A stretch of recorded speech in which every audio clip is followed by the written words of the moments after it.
तो तू ये ना सोचियो कि तूने जाके नए जल्दी जल्दी बाप बना लिए हैं या जाकर तू किसी के साथ हम बिस्तर हो गया, उसके बिस्तर पर लेट गया है तो हम तुझे बख्श देंगे या हम नरम पड़ जाएंगे तेरे आगे। और ये उन लोगों को भी मैसेज है, आप एक हैशटैग चलाइए, नो सर क्रीक बट बनगंगा, और ये आप इंस्टा पे और मोदी जी को ट्वीट करना लिखना शुरू करिए, क्योंकि इनका एक बहुत खूबसूरत जवाब ये है।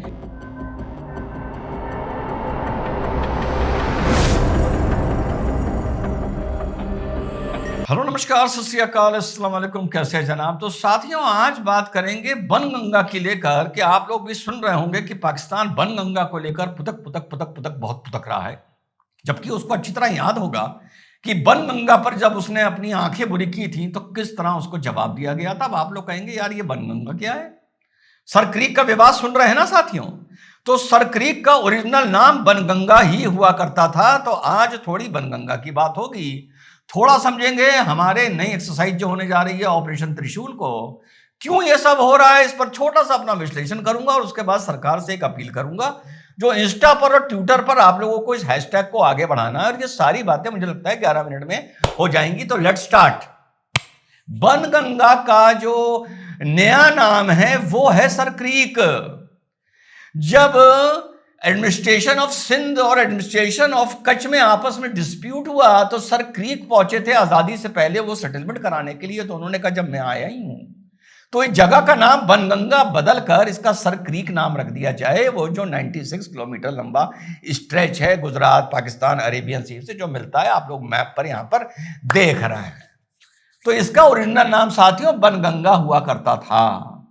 और बहुत से लोगों को मैंने सुना जो बता रहे हैं कि सर क्रीक पर एक नया फ्रंट खोल रहा है पाकिस्तान। पाकिस्तान का यह फ्रंट साथियों बहुत पुराना है। 1965 की लड़ाई के बारे में आप लोगों ने सुना होगा।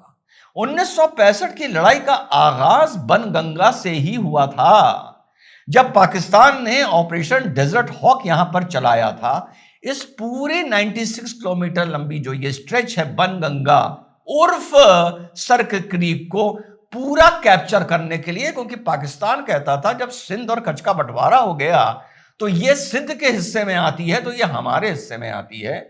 भारत ने कहा 1925 के मैप के हिसाब से ये आधी तुम्हारे हिस्से में आती है लेकिन आधी हमारे हिस्से में आती है। तो डेजर्ट हॉक शुरू हुआ था जून 1965 में। भारत ने पिटाई लगा के वापस सबको खदेड़ दिया। तो उसकी चिढ़ निकालने के लिए सितंबर में फिर जम्मू कश्मीर में अटैक होता है जिसको ऑपरेशन जिब्राल्टर बोला जाता है। वहां पे फिर से इनकी एक बार कुटाई होती है। तो ये जो बनगंगा उर्फ सर क्रीक का मामला है ये 1965 की लड़ाई नहीं, आजादी के टाइम से साथियों जाकर जुड़ता है और एक जंग का आगाज इस जगह से हो चुका है जैसा मैंने बताया। अब हाल में यह खबर आई थी कि बनगंगा के वेस्टर्न पार्ट में, पश्चिमी पार्ट में पाकिस्तान अपने कुछ मिलिट्री एसेट्स एस्टेब्लिशमेंट खड़े कर रहा है। तो राजनाथ सिंह जी जब लोंगेवाला गए और उससे पहले जब बॉर्डर पर गए तो उन्होंने, आप लोगों को याद होगा, ये इनको समझाया था कि हम लाहौर तक पहुंच गए थे और याद रखना कराची का रास्ता भी बनगंगा यानी सर क्रीक से होकर निकलता है। और उसके बाद यहां पर अक्टूबर 30 से नवंबर 10 तक हमारा ऑपरेशन एक्सरसाइज त्रिशूल होने जा रहा है। त्रिशूल किस लिए?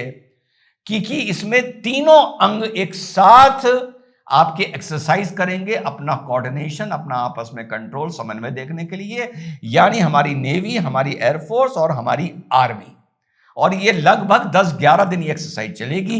इसके चलते भारत ने नोटम भी इशू कर दिया, यानी राजस्थान, गुजरात और पार्ट्स ऑफ अरेबियन सी में इन 11 दिनों में ये डिक्लेरेशन होता है कि कोई भी आपका सिविल प्लेन, प्राइवेट प्लेन इस एरिया में फ्लाई नहीं करना चाहिए। यस, 28,000 फीट के ऊपर से कोई इंटरनेशनल फ्लाइट या कोई डोमेस्टिक फ्लाइट भी निकल रही है तो उसको इसमें नहीं रोका जाता। इसके चलते आनन फानन ने, पाकिस्तान ने भी नोटम इशू कर दिया अपनी इस वाली बेल्ट में कि हमारा भी कोई civilian plane, commercial plane 28,000 feet से नीचे इस एरिया में यानी हमारे पार्ट में ऑफ पाकिस्तान में नजर नहीं आना चाहिए। ये एहतियात के लिए किया जाता है कि आपसे हम ना कंफ्यूज हो और आपको हमसे कोई नुकसान ना हो। तो 28,000 फीट के नीचे यहां पर किसी भी तरह का कोई वर्क फ्लाई ना करिए। तो बनगंगा का ये जो इतिहास है साथियों इतना पुराना है और अब भारत भी अपने मसल फ्लेक्स कर रहा है इस बनगंगा एरिया में कि तुम्हें यहां से एक बूंद एक इंच हम नहीं देंगे। तो ये हो गया बिल्कुल छोटा सा इतिहास बनगंगा का। उसके बाद हमारी बात हो गई त्रिशूल की। अब साहब ये चल क्यों रहा है? जितना मैं समझता हूं, अभी आप लोगों ने देखा होगा 79,000 करोड़ के सैंक्शन हुआ है आर्मी मिलिट्री नेवी के परचेजेस के लिए, जिसमें कुछ इंडिजीनियस भी है, कुछ इंपोर्ट भी किया जाएगा। मुझे ये लगता है मेरी लिमिटेड नॉलेज से कि अब ये भारत जितनी भी बात, कुछ लोग कहते हैं कि साहब ये जर्नल क्यों बोल रहे हैं, क्यों इतना डिफेंस मिनिस्टर बोल रहे हैं, क्यों मोदी जी बोल रहे हैं। यार ये मजबूरी में बोलना है। ये इस मजबूरी में बोलना है कि इस देश में ऐसे हरामजादे हैं, क्योंकि अगर ये नहीं बोलेंगे तो ये कहेंगे हिंदुस्तान पाकिस्तान से डर गया, मोदी शहबाज शरीफ से डर गया, मुनीर से डर गया। ये एंड में जाकर ये तक बोल देंगे कि हमारी फौज डर गई, चुप बैठी है। ये इतने गिरे हुए हैं। तो जितना भी भारत इस टाइम बोल रहा है, पोस्टरिंग कर रहा है, जो चीज नजर आ रही है, एक तो हम कमबख्तों की वजह से लोकल पॉलिटिक्स और लोकल गन की वजह से नजर आ रही है। क्योंकि अगर हम अपना ग्रेस बनाते हुए या मेच्योरिटी दिखाते हुए चुप हो गए तो ये कहेंगे डर गया, सरेंडर हो गया, सरेंडर हो गया। पहला, ये मेरी सोच है।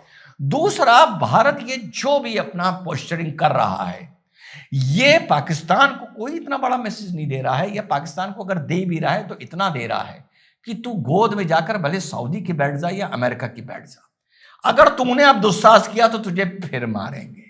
हम अगली जंग के लिए, ऑपरेशन सिंदूर पार्ट 2 के लिए तैयार हैं। तो तू ये ना सोचियो कि तूने जाके नए जल्दी जल्दी बाप बना लिए हैं, या जाकर तू किसी के साथ हम बिस्तर हो गया, उसके बिस्तर पर लेट गया है तो हम तुझे बख्श देंगे, या हम नर्म पड़ जाएंगे तेरे आगे। और ये उन लोगों को भी मैसेज है, चाहे तुम इसके अपने बिस्तर पर सुला लो, लेकिन हम इसे नहीं छोड़ेंगे अगर ये अपनी इसने आगे जाकर औकात दिखाई।